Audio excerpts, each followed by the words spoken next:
What's good, everybody, and welcome into Fantasy Focus Football presented by Little Caesars alongside Fields, Yates, and Stephania Bell. My name is Daniel Dopp, and we have a huge show set up for today.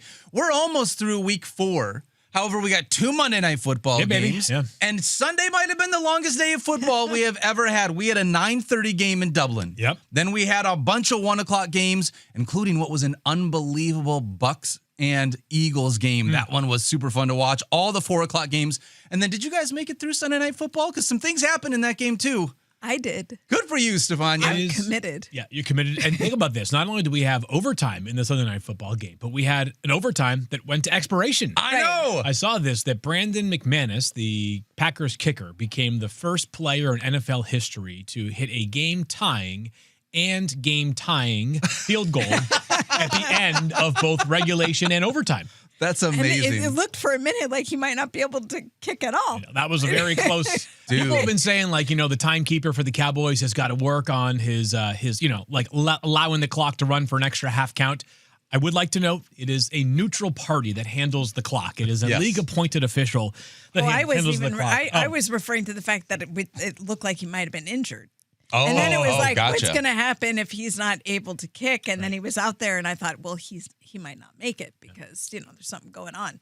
And then, sure enough. Did, yep. Dude, I thought like you were saying, Field, I did not think they were going to get that playoff in time. For those of you that don't know, go watch the replay on YouTube because it is very exciting. Also, speaking of YouTube, our buddy Eric Moody is hanging out in the chat right now. Hello. So go hang out in our YouTube chat. Ask all the questions that you want coming out of Sunday from week 4. And don't forget to go check out our friends over at Trophy Smack. TrophySmack.com. Use the promo code FOCUS10 for 10% off your first order. All right. With that being said, it was a gigantic Sunday. Let's dive in because we got a lot to get to. Biggest takeaways from week 4. Let's highlight some of the rookies first, Field Yates. I think I'll start with you. Yeah, I think the story of the day was the rookie running backs. Yes. And which one of you laid claim to Ashton Jeanty? Okay, Stephania did. Okay. I think we all did. Proposed it. But Yes. Stephania, why don't we start there? Because really the story of the day, maybe until Sunday Night Football, was the breakout of Ashton Jeanty. What did you see? I saw what I think we were all hoping for, when everybody drafted him this season in the first round and thought this is what we're going to get from the rookie. And, it hasn't all been on him. We've been talking about the play calling. We've been talking about the offensive line. But what we saw, and by the way, I did, full disclosure, I did not have that game on my screen at the moment this happened, but I got an alert that he got a receiving touchdown. So I'm like, wait, he catches passes. Oh, wait, in the end zone. So that was fantastic. Then he has a rushing touchdown. We saw him get a nice big breakaway run, 155 total yards, 138 on the ground, 3 touchdowns, 2 receiving. That's 2. And 1 rushing. I was like, they unlocked Ashton Jeanty. Yeah, he is who we thought he was. Finally, He was took 4 weeks. Yeah. So the usage was elite, right? 23 opportunities. That's great. Yep. You still want a little more in the passing game, not the 2 touchdowns. That's obviously amazing, but those were his only 2 catches of the day. Right. You're still looking for a little bit more there, maybe a couple design screens here or there. The offensive line definitely played better. He took advantage of a great matchup. Yep. So there's a chance that this is the best game of Ashton Jeanty's season. 33.5 points is a lot of fantasy points to put up for any player in a single game. My hope going forward is that it kind of inspires the Raiders to do 2 things. And the Raiders are 1-3, and now they're disappointed after that loss to Chicago yesterday. One is to get Ashton Jeanty even more involved in the passing game because 2 good things happened when you did target him yesterday. And 2, I'd have to go back and look at both weeks 1 through 3 and yesterday, see if there was anything they did differently in the running game with the offensive line that worked better. Or was this simply, hey, the Bears just don't defend the run that well? That was the reason why it was so great yesterday. The last point that I would make on this day is, yes, the fantasy points are amazing and the usage was really good as well, but there was a part of me that actually felt like the coolest part of this day was just that Ashton Jeanty's full talent was on display. Yes, you got to see it. If you watch him, you're like, this is not, and this is not to take away from, players who play behind great offensive lines. This was not merely him, Moses parting the seas, and next thing you know, it's Ashton Jeanty running 70 yards untouched with, no one within 15 yards of him. There were some dynamic runs by Ashton Jeanty yesterday. The tackle breaking is so good and the speed is really good. And there were even some runs that didn't go for many yards that were still a testament to how Ashton Jeanty can turn nothing into a little bit of something. I think that to me was my biggest glimmer of hope, that we go for try and have some more of these screen passes set up for him, because allow him to do what he does. There was this one big run that he had where it looked like he was going to be taken down, and he just ran through it. And I was like, that's a guy who can run through contact. That's what you want. That was what the brag was on him coming out of Boise State, that he could run through contact. So allow that to happen. Like, it doesn't have to. You can set up plays for him. He will make people miss. He will run through contact. You saw that on display yesterday, and I'm hoping, Chip Kelly, please, more of that. Let's take a look at the schedule coming up here for the Raiders, just to give you a sense of what they're facing. They draw the Colts next week. That's been a solid defense so far this year. Then the Colts, the Titans. You like that matchup a lot in 2 weeks. So you go Colts, Titans, Chiefs. Maybe not a great matchup there. Jaguars, who sort of sneaky have become a difficult matchup for a lot of people with the bye mixed in between there. But coming up, the Broncos, by the way, who have really struggled against a running back so far this season. So you do like some of the matchups here for Ashton Jeanty. Maybe not to the degree that we saw from the Chicago Bears, but for those of us that waited 4 games or 4 weeks to get peak Ashton Jeanty, hopefully this isn't even peak Ashton Jeanty, but this is exactly the reason why you saw this player not just go 6th overall in the real NFL draft, but often around 6th overall in actual fantasy drafts. Yeah. I don't want to say that it's just like a cheat code or something that we need to do for everyone. It doesn't work like this.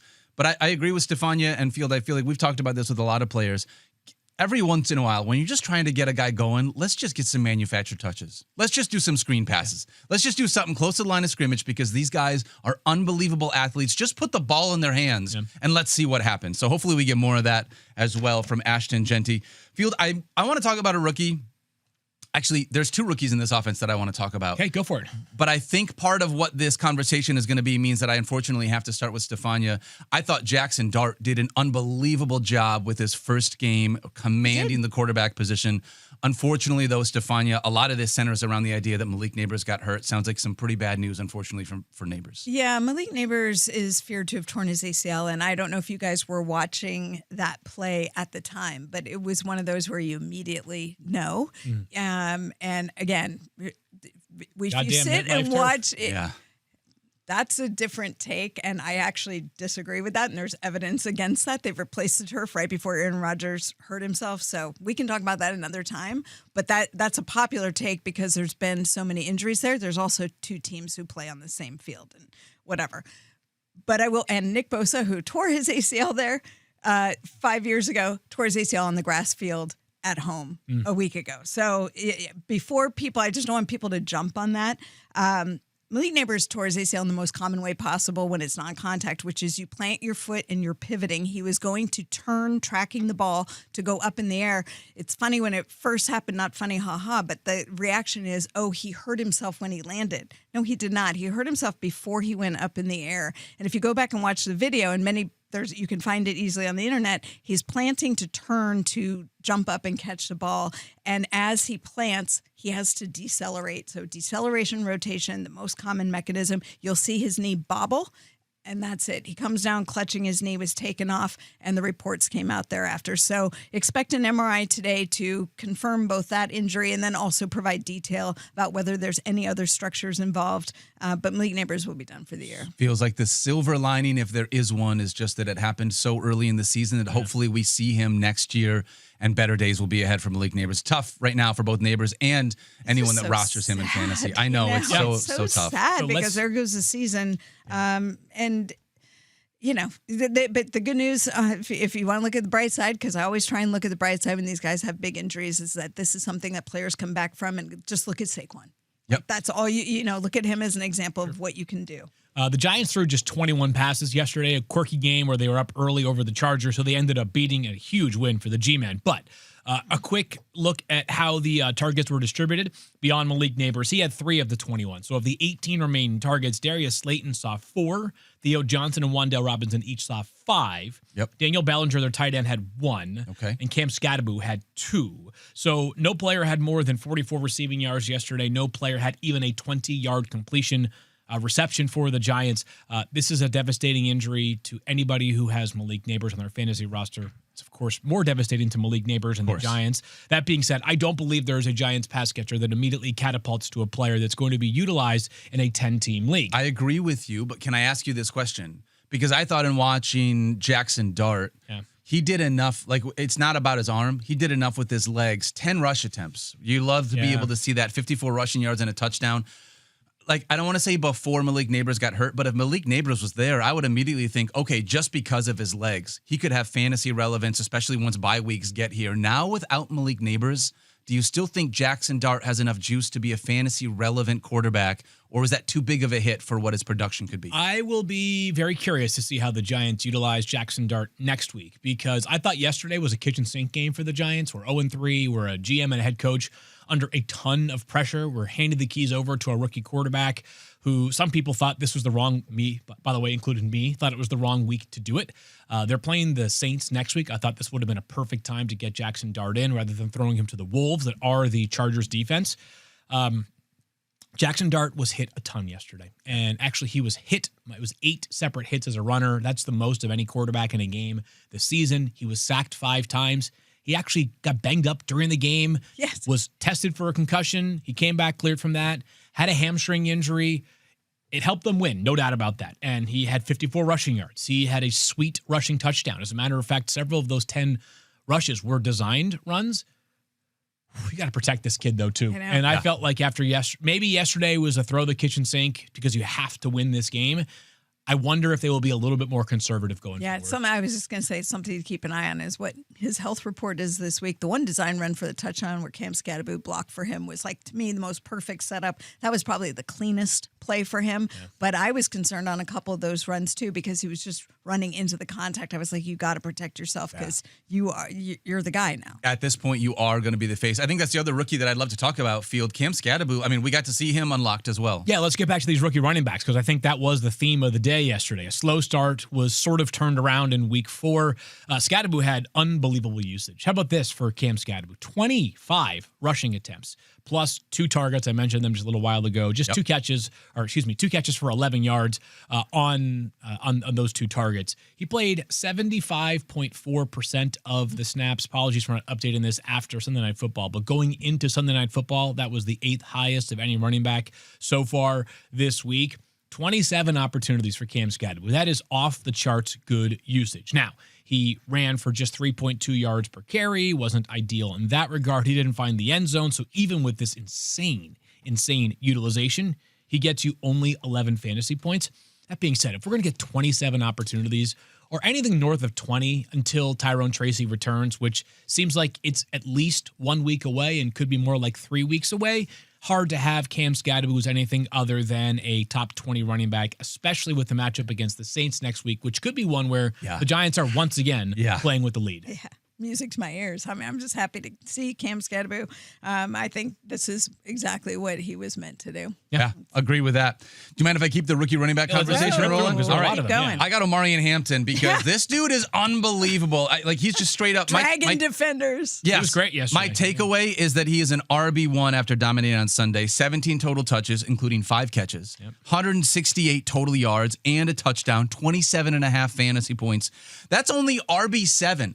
27.5 fantasy points could have been RB1 on any other week. We had a bunch of really good running back performances. The takeaway, though, is just that if you drafted this guy, congratulations. Because now without Najee Harris, he's a stud. The dude is awesome. He is an early down back. He's a third down back. He's a pass catching back. He's a goal line back. He's a take it 80 yards to the house guy. Like, he kind of can do everything here. And in this offense, with his pass catching ability, you've got yourself just a stud. Period. End of story. Yeah, my only concern is, boy, that offensive line for the Chargers took another big hit yesterday with Joe Alt going down. And they've managed pretty well despite Slater being gone for the season. But I will just be interested. I mean, Justin Herbert is struggling, I think partially because of that and taking a lot of pressure. And Jim Harbaugh referenced that about him taking all the contact. So I want to see how they scheme things up now. They're going to have to do some musical chairs up front. Yeah, the 2 biggest takeaways for me with Omarion Hampton is, one, just like the eye-popping talent, the long run, the 54-yard scamper for a touchdown. That's sweet. Like, you see the big playability plus the big size. but maybe just as important, back-to-back games now with 5 catches for Omarion Hampton. We talked about how this Chargers team, super pass-aggressive, but in the first 2 weeks of the season, small sample size, they were not targeting really the running backs or the tight ends. Another monster day, by the way, for Quentin Johnston. Yeah. Another running back who got really, really involved yesterday is Woody Marks, as the Texans are now on the board in the win column. They shut out the Titans 26-0. Woody Marks has 21 total touches yesterday, 17 carries, which was, 22 total touches, 17 carries, which was the most of any running back on the team. He had 5 catches on 5 targets. That was the best for any of the Texans running backs. Just a little bit of a reminder for those that don't meticulously follow Mississippi State football.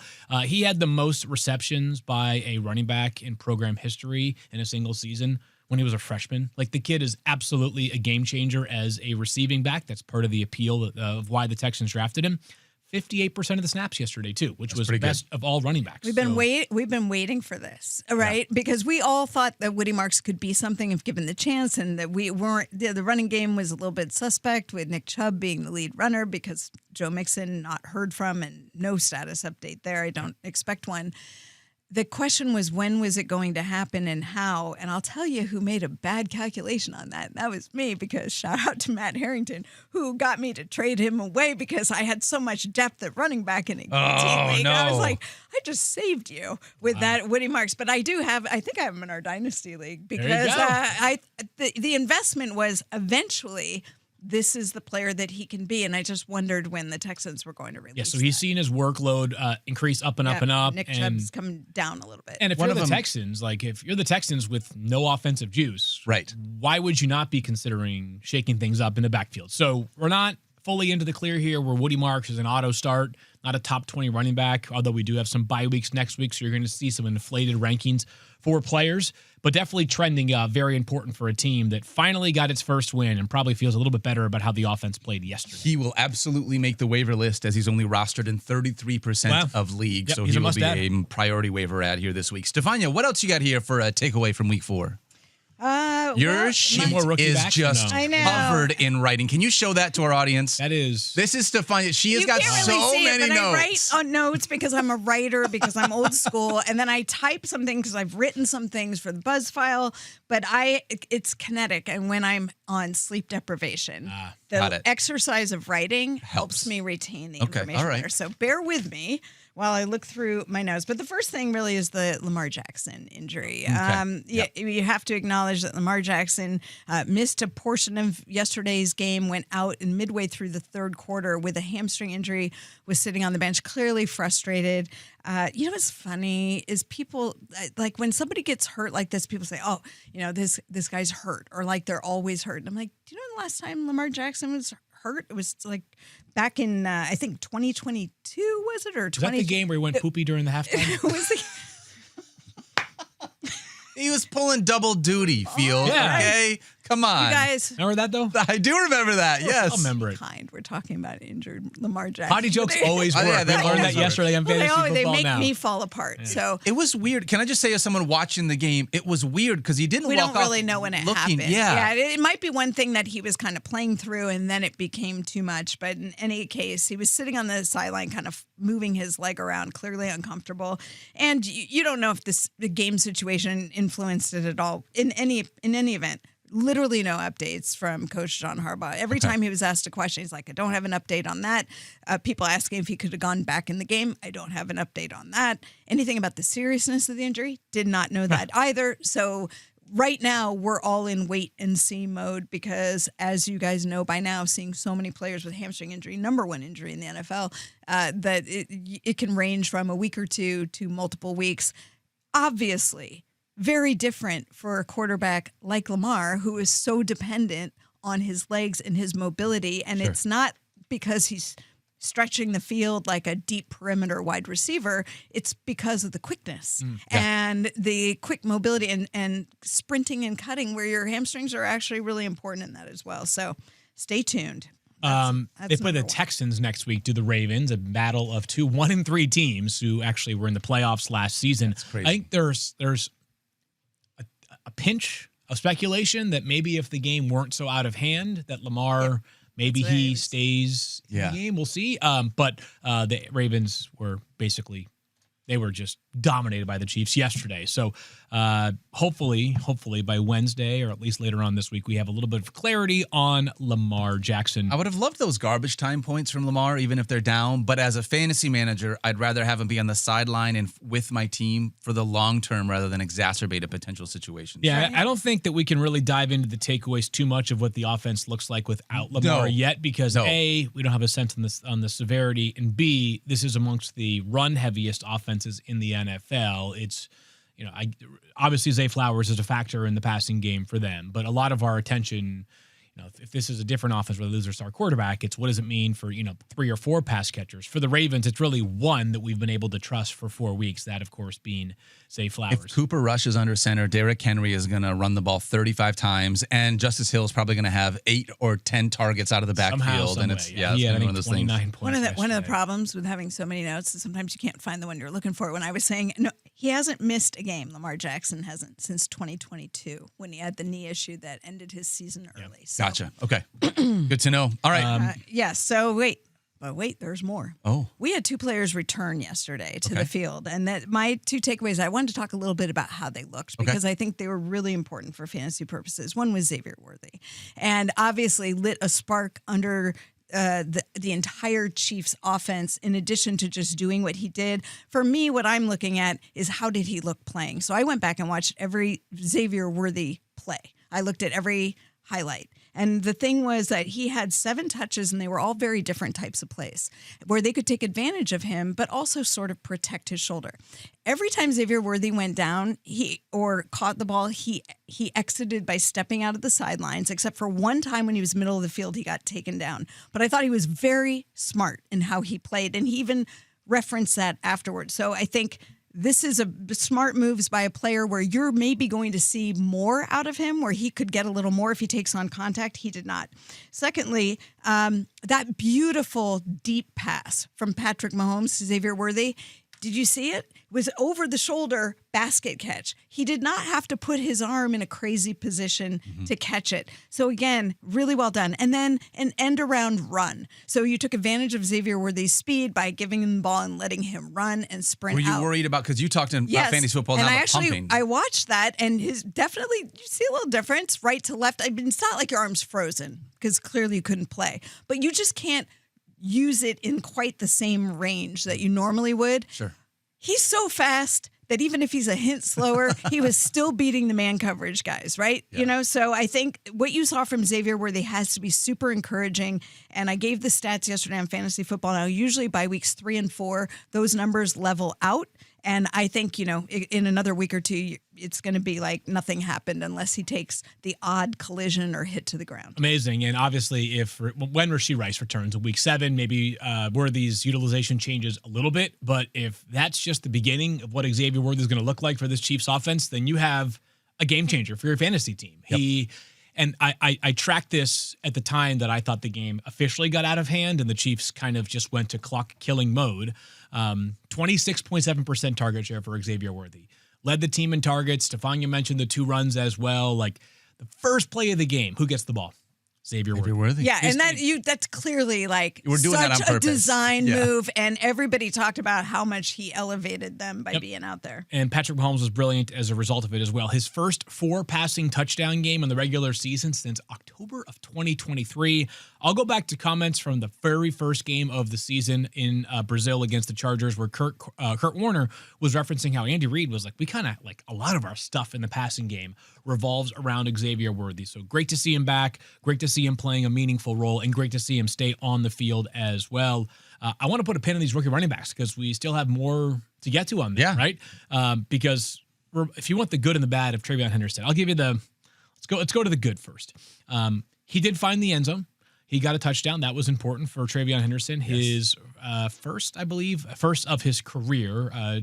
And he had 7 carries for 32 yards. He had 2 catches on 2 targets. The Patriots blew out the Carolina Panthers, so the snap percentage has to be accounted for a little bit because they had Josh Dobbs and sort of the backups in there for a decent chunk of that game in the second half. but just 29% of the snaps for Treyveyon Henderson. I think the bigger takeaway about this Patriots offensive attack right now, we can talk about this a little more later, is just that Henderson's not usable, but really nobody is like auto start from there. Ramondre Stevenson once again played the most snaps, but it was a pretty even split amongst this Patriots backfield. And it feels like what you're hoping for with Henderson is he continues to earn more and more trust, continues to get a bit more work in the passing game, and this offense continues to play well because we'll talk about their quarterback in just a little bit. He looks like he may have asserted himself into a new level of fantasy oomph. I agree with that. That was one of my takeaways, so I'm interested to be able to hear what you have to say, Field. Yep. I got one more thing, and then Stephania, I think you got one more takeaway as well. Mm-hmm. I'm going to talk about Emeka Egbuka because he dominated again. We thought he was going to. Like, he kind of was set up to be in a really good spot this week. No Mike Evans, Chris Godwin coming back. Stephania, anything that Chris Godwin played 81% of the snaps. Other takeaway. So, again, I'm looking at quality of snaps and play and everything in addition, like the whole package. So, and I like the feel good stuff too. So Chris Godwin is Chris Godwin Jr. now. He has that on his jersey, and he talked about how important that was to hear it in the stadium. He lost his father to cancer in the early part of 2024, and then his son was born while he was rehabbing and recovering. So there was this whole family line through that was very emotional for him, and I think it was really important for him to get back in that regard. He had 10 targets. Yeah. So even though you look at the stat line, you see 3 catches for 28 yards, there were 10 targets. Now there was a little rust in there, and he acknowledged that. And part of it, especially when you have a collision injury like that, is getting back out there and getting comfortable with that contact and how it's going to feel. We'll see. This is the big thing for this is how does he feel the day after? Yep. Because that's a lot of work that he hasn't had. Assuming everything goes well, I think you're going to see the volume from him. Like, I think he will be out there. And consistently so, unless his ankle starts to give him issues. The next part is, how does he look, and can he get off the ground in the same way? Can he stop and start in the same way? But I thought it was an excellent first step back for all of the reasons, kind of like we were talking about Xavier Worthy. This is really important for the team to have him out there. Yeah. And we'll see when they get all 3 of them. What that looks like. Thank you, Stephania. That's a big part of the question here. When Chris Godwin returned, played 81% of the snaps, right? Had 10 targets. That's the same number as Emeka Egbuka, and only ran 1 fewer route. Didn't really seem like he was limited. Emeka Egbuka, though, just had huge production. 10 targets, 4 catches for 101 yards and a touchdown. Had 20.1 fantasy points. Second game over 20 fantasy points so far. And my question to you guys is, my fear when this wide receiving core is healthy, that we've just turned into Los Angeles Chargers. And do you believe that this is your ultimate sell high window on Emeka Egbuka before Chris Godwin and Mike Evans are fully back? Or do you think that Baker Mayfield can support 3 fantasy relevant wide receivers? Because you might not have another, like if we're going to start divvying up targets 3 different ways, it's going to be a little bit different for Emeka Egbuka, who already doesn't have a ton of targets to begin with. I think he's wide receiver 11. Yeah. Yep. That was the biggest that he's had so far. By a lot, But I'm just curious if you believe, if you have Emeka Egbuka, are you keeping him because you feel like I found something in this kid and he's going to be an awesome piece for my fantasy squad? Or are you saying to yourself, before these other 2 guys are back and fully healthy, I might look and see if I can make a move and sell as high as I possibly can? I think what's going to happen is we're going to have you're not going to know who's going to be the star week in and week out. I think that different weeks you're going to have, all 3 of them are viable. But as to who eats the most in any given week, I think that's going to vary depending on the matchups to a degree. Also, Mike Evans, like this could be, there was really no firm timetable put on it, right? I mean, they said 3 to 4 weeks. Yeah. But I feel like normally when I say something like that, you'd caution me like, it could, but it might be more, right? Because hamstrings are tricky and he got rushed back last year, right? Yeah. So even if it is 3 weeks, you still have 2 more games with the gravy train going here from Emeka Egbuka. I'd be hard pressed. Like, he's got a 30+ yard catch in 3 of his 4 games. Yep. He's got a touchdown, at least 1 touchdown in 3 of his 4 games. Yes. So scoring. I hear you.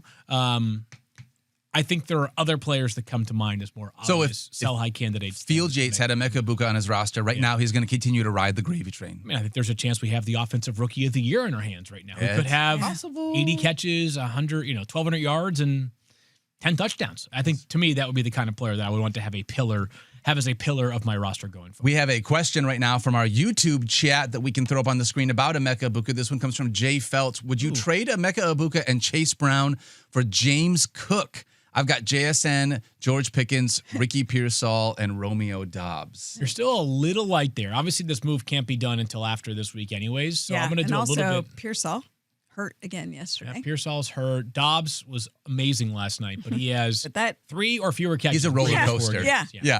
They all are in Green Bay. Yeah, we've been down that path. I mean, so is Chase Brown right now to start the season. Yeah. I hate to say that, but no, that's fair. I mean, here's what I'm going to do, Jay Felt. My lean is to not make the trade, even though Jimbo Cook is a top 5 at worst running back right now.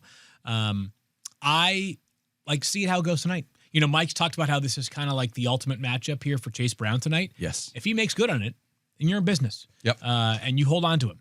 If he totally flops tonight and the trade is almost like Emeka Egbuka for Jimbo Cook, and you know it's like a wide receiver 2 plus a flex at best running back for James Cook, given how thin that position is, I would be making the trade. Use tonight is kind of the determining factor. Agreed. How I would do it. Agreed. Field, you got one more? Nope, that was all my running backs. We can get into... That's it. Let's dive into some other takeaways then, because we had a bunch of running backs and a bunch of rookies just in general we wanted to make sure we talked about. Rookies had a really big day here in week 4. They did. A couple other big takeaways. I'm going to start if you guys don't mind, and you kind of already said this. I know. I'm sorry, Field. No, you can always keep asking. Yeah, but my answer is... the Chargers aren't gaslighting us. They're showing us what they are. They've put their cards down on the table. Quentin Johnston is going to be a big part of this offense for Justin Herbert, and I feel like it's more fact than fiction. So I'm not eager to move on. I believe in Quentin Johnston at this point. Ladd McConkey managers feel bamboozled. Maybe we'll talk about that a little later in the show when we talk about duds, but he was just unbelievable again today, I think because it happened another week in a row. I now fully have to trust this. They're showing us exactly who they are. Yeah, there have been times in Quentin Johnston's career in the past where he'd go like 4 for 115 and a touchdown on like 4 targets. Right. He's done it. Now it's not just the production, it's just the insane amount of target volume too. So I'm with you. Like this is basically a full-time player amongst all wide receivers. Amongst all wide receivers. So he's 3rd in targets amongst all wide receivers. He's playing somewhere between 85 and 90% of the snaps every single game. Like you know how we need this is one of the best values. Stories in training camp, and you're like, it's just a training camp story. You know, because there's all We're the bets, always there's all searching the through hype, those. right? Yeah. How many of them are there? Yeah. And when I was out there at camp, I remember, I think I told you guys when I came back, everybody's telling me they love Quentin Johnston, because Ladd McConkey wasn't practicing when I was out there. Remember, he was a little bit banged up. Najee Harris was on the side working. Ladd McConkey wasn't out there, and everything. You know, Omarion Hampton was what my eyeballs were on most of the time. But I kept hearing this Quentin Johnston. Yeah. They really like Justin Herbert. Really likes Quentin Johnston, and you're like, okay, and like. Yeah. Should have believed that a little bit more. That's one of those things. If you could go back in time and be like, one of the camp stories I'm going to believe is this one. Yeah. That would have been, you'd have been set up because he has been smashing. You always wonder if they're like building this rapport and seeing things during the course of that time when they have this opportunity to practice and fail. And if you recall, they didn't look that great in the preseason. And then all of a sudden they come out in this season and the Chargers looked amazing. Yeah. So. Until yesterday. They were. Yeah. Other than that, I don't want to say that this is a bad analogy, but I'm going to do it anyways. But there's a part of Ladd McConkey that kind of gives me like Hunter Renfrow vibes, where it was just like he was so good, and then he just like. Is it? It's not the hair. Not the hair. No. Or the small like Caucasian wide receiver. It's not that. No. It's the idea that he had such an awesome year, and then like the next season when we still had pretty decent expectations, it's just like he's sort of bigger disappeared. expectations. Yeah. Like the expectations were higher. It's been so tough. We're going to build on this. All right, let's keep going. Field, what's another takeaway that you got? All right, so Lamar Jackson, I want to imagine he's playing next week, but I want to do a little like, how many quarterbacks right now do you want to have ahead of Drake Maye? Maye does have I think will be a tough matchup. I think Buffalo will be ready to go next Sunday night when the Patriots play them up in Buffalo. But Drake Maye, he was now quarterback 4 on the season. He was excellent again yesterday, 23.2 fantasy points. He had a rushing touchdown, just 3 rushing attempts for 11 yards. But he got into the end zone. He threw the ball really well, 14 of 17, 2 passing touchdowns, just over 200 passing yards. Back-to-back games with a 75% completion percentage. He's got multiple passing touchdowns in back-to-back games. We're seeing him tap into his legs more than we saw last year, which, as we know, for fantasy purposes, is a cheat code. So obviously, when these guys are healthy, he's still behind, I think, pretty obviously, Lamar, Jaden Daniels, Jalen Hurts, and Josh Allen.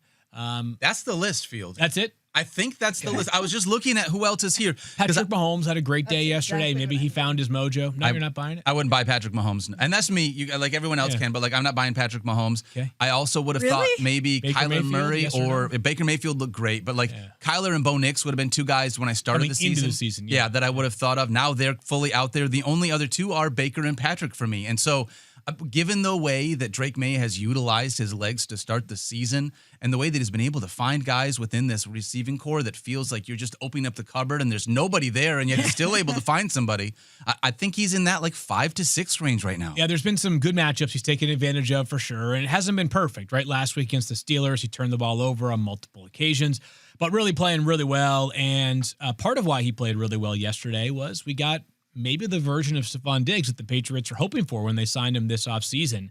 We know that Diggs has been load managed early on in the year, but the important part is that he's continuing to see more and more playing time. As yesterday, Stephon Diggs crossed over 100 yards for the first time in a game this season.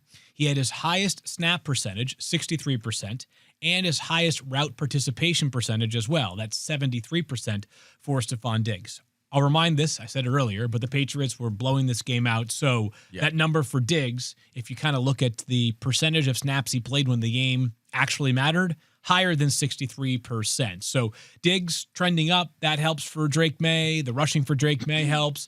The fact that the Patriots don't have a dominant goal line runner, like we might still see more of Drake Maye near the goal line. I think there's even more meat on the bone here, more sort of ingenuity from their offensive coordinator, Josh McDaniels, who I think each week has become more creative with Drake Maye. So he's definitely in that top 6-7 quarterback range. Danny Dimes, another name that we could have mentioned there, Caleb Williams, those are the kind of guys that are part of the conversation. Yeah. Stephon Diggs had his first 100-yard receiving game since week 6 of 2023. Yeah. Like it's been a minute since that's happened. I think we'll save it. We'll talk more quarterbacks as we get deeper into the week. But it's been a fascinating conversation with where things have landed out with Drake Maye. Okay. I want to say that, Stephania, do you have another takeaway here? I think Field and I have a couple more. Okay. I mean, no. Okay. Go ahead. So I want to throw this out there. At the beginning of the season, I said Amon Ra St. Brown was one of the few guys you're drafting in the first round that doesn't have a chance to finish as wide receiver 1. I think Amon Ra now has a chance to finish as wide receiver. He's on a very short list of wide receivers. There's one other guy that we'll talk about. Yep. But when you look at Amon Ra, wide receiver 2 this season, second in receptions, second in receiving yards. He leads all wide receivers with 6 touchdowns. And when you look at the guys in front of him, Jamar Chase, who we thought was going to be better, now has, unfortunately, Jake Browning under center. Mm-hmm. Justin Jefferson, that Vikings offense is not, even though he played well this last week, they are not firing on all cylinders right now. I would rather have Amon Ra St. Brown than Justin Jefferson. CeeDee Lamb, high ankle sprain, potentially going to be out for another couple of weeks. Not him. Malik Nabers, unfortunately, the ACL. Yep. Honestly, it's really just him and Puka Nacua. Like, those two are the two guys right now. And when you look at what Amon Ra has and the fact that, like, we talked about this Lions offense, right? Some weeks it's a Sam Laporta week. Some weeks it's a Jamison Williams week. Yeah. Every week it's an Amon Ra St. Brown week. Right. That's the thing. Like, there are two guys that always gets theirs in the Lions offense, and it's Jahmyr Gibbs and it's Amon Ra St. Brown. So I think he's now on the short list with such a solid high floor and a high ceiling, given the fact that this team just continues to score over 30 points a game. He's on that very short list now to be potentially wide receiver 1 at the end of the year. I think the most impressive, how you talk about quarterback agnostic, he's defense agnostic. Yes. Like, it doesn't matter. Everyone knows that this is the guy that they need to try and button up, him and Jahmyr Gibbs, right? Those are the two main. And it does not matter what style of defense they're playing. He's so useful in the middle of the field, in the red zone. Like, it doesn't matter. He gets open. The receivers who impressed me the most, A.J. Brown's a different conversation, but he always had that high get open score, and Amon Ra St. Brown is the same way. Yeah. It's unbelievable. Yeah. I can't believe, honestly, that he leads, since 2023, he leads all wide receivers in touchdowns, and he's just such a huge guy in the end zone, in spite of the fact that he's 6 foot. He's not a 205. Huge guy. Yeah, he's the opposite of what you would think, but the way that they utilize him. He's nimble. The other guy, obviously, and I'm just going to do my second one here off of that field, and then you can do 2 back-to-back. Yeah. But the other guy in that conversation is Puka Nacua, and by the way, Puka might just be the best wide receiver in football. Yeah, I'm 15 targets, 13 receptions, 170 yards, and a touchdown, had 36 fantasy points, leads the NFL in everything. The only thing that he's not doing on a consistent basis is getting in the end zone, but it doesn't make a 2 difference. in 4 games. It's like that's not it's true. terrible, right? You take 8 touchdowns over the course of the season. He had that 45-yard rushing touchdown earlier this year, and then yesterday the end zone. There's absolutely no weakness in the profile for Puka Nacua between an elite target share, one of the most efficient pass catchers. Like if you look at his catch percentage, it looks like a running back. Yes. Because so much of the offense is designed wide receiver screens, opportunities for him to get the football in his hands and do the work for himself. Elite, off the charts good. Maybe the fantasy MVP so far. Highest scoring player in the league. Not wide receiver, not skill position player. Like he's outscored everybody so far. He has 30 more fantasy points than wide receiver 3. Yeah. Like the gap between him and the third best wide receiver is gigantic. It's crazy. So anyways, I think Puka and Amon Ra have really separated themselves through the first 4 weeks from that wide receiver Who pack. even is wide receiver 3 right now? I think it's Roma Dunze. Okay, that would make sense. Last 2 takeaways for me. You mentioned Justin Jefferson not quite being in the same zip code as Amon Ra with I'm not sure the J.J. McCarthy of it all is the big issue, just like the no Sam Darnold of it all. Correct. But Carson Wentz, thank you. Got things going for Justin Jefferson. He had a season-high 11 targets yesterday. Interestingly enough for Justin Jefferson, he had his lowest target share in a game this season, 25.6, which is a reminder that A, the Vikings were playing from behind for much of that game. Thank you to the Steelers' defense, which was very opportunistic.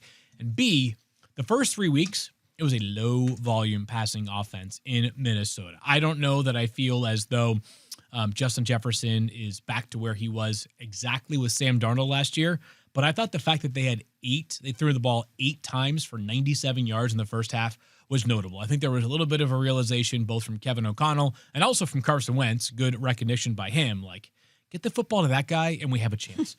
Because we are an offense that's still very much finding its way. A reminder that Carson Wentz and the Vikings stay in Europe to play another game next weekend on international territory. How much do we miss Sam Darnold being the quarterback of this offense?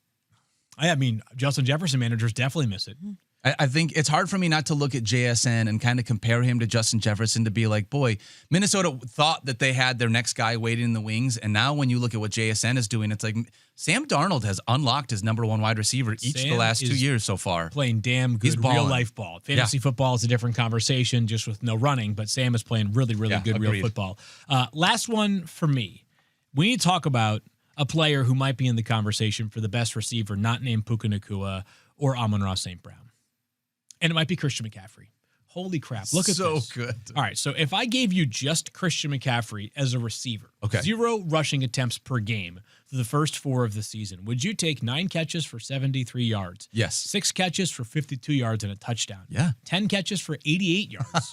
Yes. 6 catches for 92 yards and 1 touchdown. And a touchdown. He is averaging like 18.6 fantasy points per game. Just as a receiver. That's incredible. It's ridiculous. And for a team that obviously has dealt with a ton of injury attrition, Christian McCaffrey has been on the field. He has been exceptional. The running game is second worst in the NFL on a yards per carry basis. So his rushing volume is solid, but his rushing production is not great. I think that's probably more of an offensive line thing than it is a Christian McCaffrey thing. You think so? Yeah. But, I mean, sometimes you don't do a good enough job of recognizing greatness until the player is no longer playing. I think we are witnessing the greatest receiving back we have ever seen in NFL history, and just taking a moment to shout out Christian McCaffrey. I get it.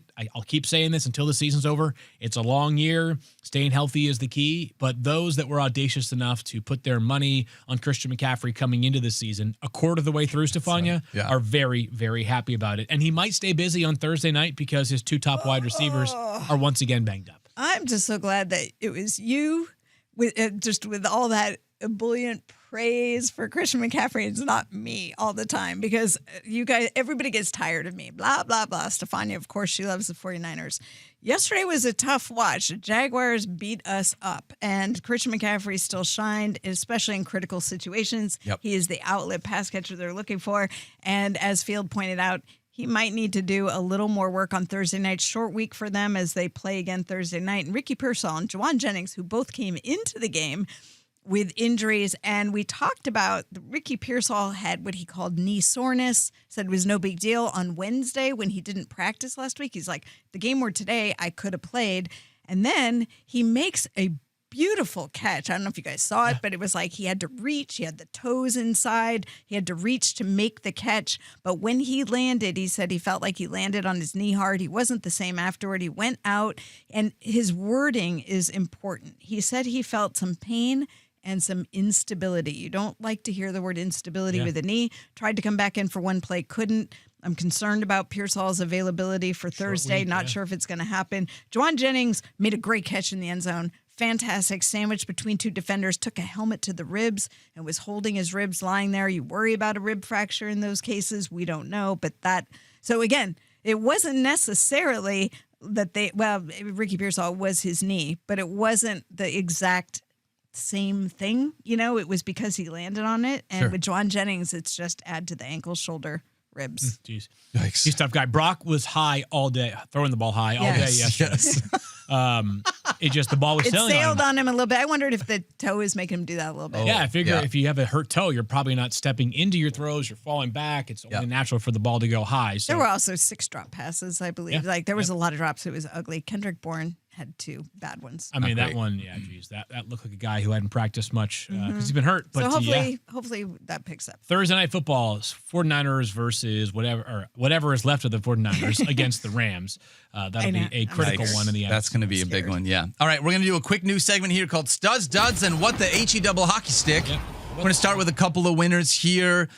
Field, why don't you start first? Yeah, who won the weekend? You just mentioned him, Daniel, but I don't know how it would not be Puka Nacua, who is now averaging, through 4 games, 27.4 fantasy points per game. Get out of town. What do you think Puka's worst weekly finishes so far this season? I can't say because I know. I looked him up yesterday. Oh, you did? I was going to say 3rd. Yeah, it's wide receiver 6, which is, still like, what a scrub. Just ridiculous. Outside the top 5.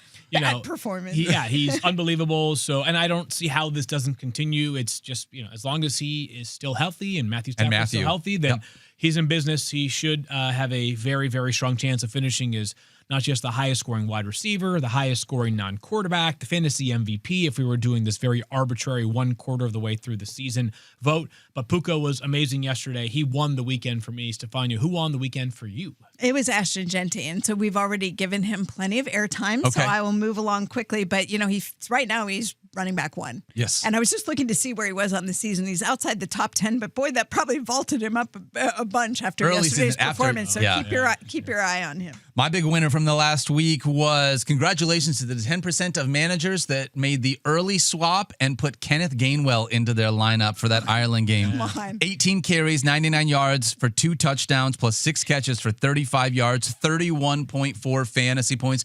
When we heard no Jaylen Warren, only some of us heard it because that 9:30 time slot is difficult for a lot of people, right? But if you were one of the people that got Kenneth Gainwell into your lineup, he absolutely delivered in an unbelievable and major way. What amazes me about Kenny G is he feels like one of those guys that everywhere he is, everything you ask him to do, he does it well. Yeah. Coaches love him. Everyone seems to love him. You always hear these positive reports. Yep. And then it's locker room guy. He hits the open market this year as a free agent and he gets a 1-year, $4 million contract. $4 million is amazing. It's life-altering money. But it's also, that's the NFL doesn't want more of that for Kenny G. So he was awesome yesterday. It's a knee issue, of course, as Daniel mentioned, for Jaylen Warren. Steelers go into their bye this upcoming week. Give me a loser from this week, Field. Yeah, Geno Smith. Oh, my God. We picked the same one. Oh, good. Yeah. That's hard to do. That's hard to do because there were a lot of guys this week. But so you want to take it away then? He started, here was the loser part, started in 21.9% of leagues. Yeah. Because you thought the Bears. It's a great opportunity against the Bears. 9.78 fantasy points, 3 interceptions. Yeah. 3. Yeah. Terrible. Be better. This is 2 dramatic duds from Geno so far this year. Yeah. Remember Monday Night Football against the Chargers? He was terrible. This is one where he was a trusted streamer, and he was not. He was under 10 fantasy points against the Bears on Sunday. The Bears played, there was some brilliant, 2 interceptions, One by Kevin Byard, a diving interception. Tyreek Stevenson got horizontal in the air, an amazing catch as well. But Geno Smith, the loser of the weekend for me. Daniel, who you got? My loser is the best wide receiver 3 in the NFL. 1 catch, 11 yards, 5 targets, 2.1 fantasy points. Ladd McConkey, again, just unbelievably frustrating. I'm pretty sure that when he liked our social media post, he was just affirming, yes, guys, I am in fact the number 3 pass catcher, which is crazy to think about when you know what his talent is. It's unbelievable that his talent, I don't want to say isn't getting utilized, but they've got Omarion Hampton and Keenan Allen and Quentin Jett. They've got so many places to put the ball. Ladd has just fallen through the cracks here to start the season. Does he remind you at all of Hunter Renfrow? Well, just a little bit, Field. Just a little bit. That's I'm course just it comes. kidding. But it was tough. Yeah, What was Hunter Renfro's stat line on the weekend? He probably definitely outperformed. Yeah, I don't even want to look at Sadly. it. Field, we're going to continue to revisit this one. You know, the internet was buzzing over our conversation we had last week with Mike and Daniel about how we would order the Chargers receivers for now.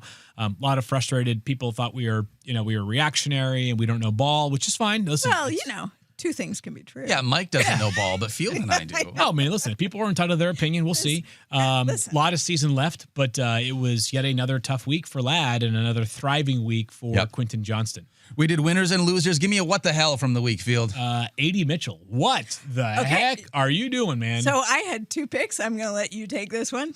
They were Kenneth Gainwell, because I thought that was more like, yeah. What the heck can be positive or negative? And name Mitchell. Yeah, man. I just I feel really bad for the kid. I'm not trying to be, this is Stefania's corner to be the empath here, but I do feel bad for AD because he's had, this is a year and 4 weeks into his career and he's had some curious moments. But Lord, I just, for the life of me, don't understand how every position coach, running back, wide receiver, tight end, quarterback, is not telling his players every single time you're near the goal line, I want you to run to the freaking stands with the ball in your hands. Yeah. Don't worry about it. Explain to the people what happened. Yeah, so A.D. Mitchell has this nice play. It's like a beautiful catch. It's more than a nice play. It would have been beautiful the top 10 highlights. Yes. Going to the left sideline. Yeah. Top 10 highlights. Yeah, and a defender kind of dies for a last second attempt at the 3-yard line. So maybe AD was a little bit in traffic, but then he just he tries to take the football for those that are watching and just kind of take it from where he's holding it properly and almost do a pointed out, I got it, man. We're going into the end zone. And then as he's moving the ball in front of his chest, he just fumbles it. And it's if people know, it's the touchback rule where not only did he lose the football, it goes to instead the Rams. The Rams go on to win the game 27-20. Mitchell was also called for a very crucial holding penalty on Jonathan Taylor's would have been go ahead 52-yard run. So what the heck, AD? Yeah, that one was a tough one. My last one really quickly for the what the heck player was A.J. freaking Brown. Dude, did you guys know that the Eagles didn't even complete a pass in the second half of that game? 0 passes in the second half. 0. They threw passes. They didn't complete any of them. 9 targets, 2 receptions, 7 yards, 2.7 fantasy points. And here's the hard part. They won. A.J. Brown now has 2 weeks under 3 fantasy points and a 3rd week under 8 fantasy points. Yeah, it has been brutal to start the season for A.J. Brown managers. Is Arthur Smith the coach of the Eagles again? What's going on? Is he a part of this A.J. Brown? I don't understand. The last time A.J. Brown looked this bad is when he was a rookie playing for the Tennessee Titans. What's going on? We were talking about this with the Chargers and how they were doing some of their stuff offensively through the first 3 games, and it's hard for us to push back on their strategy when they're 3-0. The Eagles are 4-0 now. They win however they need to win. They've won 20 of their last 21 games. I think week 5 is going to be very instructive, though, because after the game, AJ did take to Twitter and saw that. He posted something. Saw that. That it wasn't like he did not directly say, give me the damn ball more or something like that. But he posted a very, I would say, passive-aggressive passage from someone that suggested that he is less than thrilled with his role. Devontae Smith, by the way, not much more involved. So the Eagles, they're 4-0, and they may say we're just going to continue to win games however we want to win games, blocking kicks, returning them for touchdowns, whatever it takes. But it is ugly right now for the 2 top Eagles wide receivers, especially A.J. Brown. If you're not welcomed, not listened to, quietly withdraw, don't make a scene, shrug your shoulders, and be on your way. You can take for that for what you will. He's a reader. He's a literary guy. So I appreciate that. All right, we're going to save the rest of our studs and duds. Maybe we'll get into tomorrow if we have some time. But let's talk about Monday Night Football because we got 2 Monday Night Football games tonight, my friends. First one is Jets and Dolphins. Yep. Big update here from the Jets sideline is that Justin Fields has progressed through the concussion protocol, will get the start tonight. Yep. Field, if there's one takeaway or one thing you're watching in this game. Yeah, to me, it's can the Jets offense capitalize on what has been the best matchup for offenses so far this season, or maybe the second best, because the Cowboys are amazing. But you can run on the Dolphins, you can throw on the Dolphins. Could Garrett Wilson make it 3 out of 4 monster nights or monster games this season? Yeah, that's my hope. I'm going to hope that happens because as a part of watching Garrett Wilson, a big part for me is a bounce back for Justin Fields. He left week 3, unfortunately, with a concussion. But even before that, like before he left the game, he wasn't playing well. Yeah. Didn't look good. So week 1, he was great. Week 2, I think it was actually week 2. Oh, it was week 2. You're right. You're right. Because he started, Tyrod Taylor started last week against the Bucs. But, so then can we get a bounce back? Can we see the Justin Fields? Opportunity. When you waited at quarterback and you're like, you know what, I'm going to grab Justin Fields as QB 12, but I think he's going to be a top 7 guy. Mm-hmm. This is the matchup that you're thinking about in your head. He would be a reasonable name to throw into that pot that we were discussing with Drake Maye, by the way. Like could Justin he be Fields up there? Could be. He's such an elite rusher. Well, I need to see it on the field tonight. If he does it against Miami, then he's going to at least be in that conversation. I think the Jets win this game, by the way. First, whichever team loses goes to 0-4. Yeah. Wow. That was the thing you're looking for. Who steps up for 2 winless teams? That's it. Yep.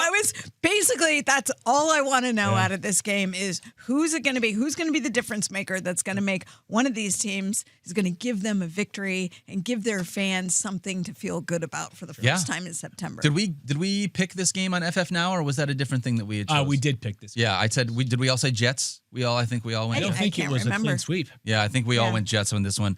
All right, so that will be a fun game. Hopefully, it tells you how I where you're at. Who's gonna step up. Hopefully there's some good stuff to watch there. Let's talk about the second game, though, of Monday Night Football as well. Yep, it's at 8:15. This is the regular time slot kick. The Jets and Dolphins kick off at 7 p.m. Yes. So last time we had 2 Monday Night Football games, they were staggered. Yep. This time they are not. We're going to be watching 2 games at one They're time. still staggered, but not completely separate. When I bought 2 TVs for the same room in my house, I told my wife this is why. Because we have sometimes where there are 2 football games. Totally justified. Yes. Bengals and Broncos. Can I just put it out there into the ether? Please, dear God, Chase Brown find the end zone or catch 8 balls. Anything other than what you've been doing. Let's get some involvement again because it's been tough sledding for Chase Brown. That's what it is, right? So if you take into account, okay, so Chase Brown, you want him to do his thing. Either get in the end zone or catch a bunch of passes or both. I'm fine with both of them. Yeah, I think that's totally fair. As Mike has highlighted how he thinks this is a very good matchup. I'm less motivated. I think I'm less optimistic because I don't know that the Bengals run the football in the same way that the Rams and the Chargers do. Yeah, I'm not optimistic either. That's why I'm trying to put it out there so that I can speak it into existence. And then beyond that, I think it would be naive to not mention, we are now entering, I think it was 6 starts with Jake Browning, call it 2 full games this year because Joe got hurt early. So 8 games of Jake Browning with Jamar Chase. We've had 2.5 good games in those 8. Yeah, and what I mean get easier. This defense. With Pat Surtain opposite of Jamar Chase. If he duds again tonight, I think the conversation goes from hey, he's still a top 10 wide receiver because he's Jamar Chase to is Jamar Chase still a top 10 wide receiver? There have been a couple guys that have risen up the ranks and a couple guys that have slid as well, between injuries to CeeDee Lamb and Justin Jefferson, et cetera, or not Justin being hurt, but Justin has slid himself. But Jamar Chase, we need you, Jake Browning, tonight. Yeah, and do your thing. Do your Carson Wentz tonight. I hope so, but I don't think it's going to happen. I don't think this is the game for it to happen. They got to travel to Denver. You got Pat Surtain. I think it's going to be a tough sledding for them. My look forward to in this game is what will we see from Bo Nix? Can we please get some rushing from Bo Nix in this game? Tough. Yeah, but they're playing the Bengals, and they're at home. Yeah. So this is a get-right game for Bo Nix for fantasy managers. Yeah. Where is he finished right now? Where is Bo Nix so far on this season? Do you guys know? What quarterback? Oh my gosh, I had to scroll so far down the list. It's 17? ridiculous. I mean, he's only played 3 games. You're right. So I'm looking at points per game and understanding all that. 17 in points per game. He is officially Bo Nix. No, he's not 17 in points per game. I don't even see him. Bo Nix the work is too hard. Quarterback 25. averaging Way too 13 and a half fantasy points per game. This is a game that he needs to come out because he was drafted to be a starting quarterback after what he did last year as a rookie. We had really high expectations in this Broncos offense. So I think that's a great thing to watch. This is the game. I mean, you're playing the Bengals at home. Yeah. Let's do this. I know Mike is going to be watching the T. Higgins conversation. I think he said last time when Jamar Chase was shadowed by Pat Surtain, T. Higgins really went off here on the other side of this. Obviously, it was a different quarterback situation, but another thing to be able to watch. That'll be very interesting. Where are you guys going with this one? You taking the Broncos? No, the Broncos. It's not even close for me, especially playing it in Denver. I'm going to take Denver. Okay, I'll take the Bengals then. Thank I like to cover ourselves. Thank you for that. Thank you for that. Yeah, coming into the week, Bo Nix was quarterback 20, has already slid down to 25 with how well some of these other quarterbacks have played in a points per game basis. Hopefully, we see a good Bo Nix here. All right, that's going to do it for us today. Tomorrow, we got a huge show, though. Recapping both of these Monday Night Football games. We're going to have a lot of stuff, plus all the injuries. By the way, this is when all the other injuries come out. Did you know Darnell Mooney is injured, too? Like, these are things they start to creep out. By Tuesday, we're hearing more and more. So pay attention. Don't love that. No fun. Love that. All right, well, make sure that you have a ton of fun watching your Monday Night Football matchups tonight. If you need a good thing, a Monday Night Miracle, hopefully it comes true for you. But don't forget to love each other. Be kind to yourself, and we'll see you guys on Tuesday.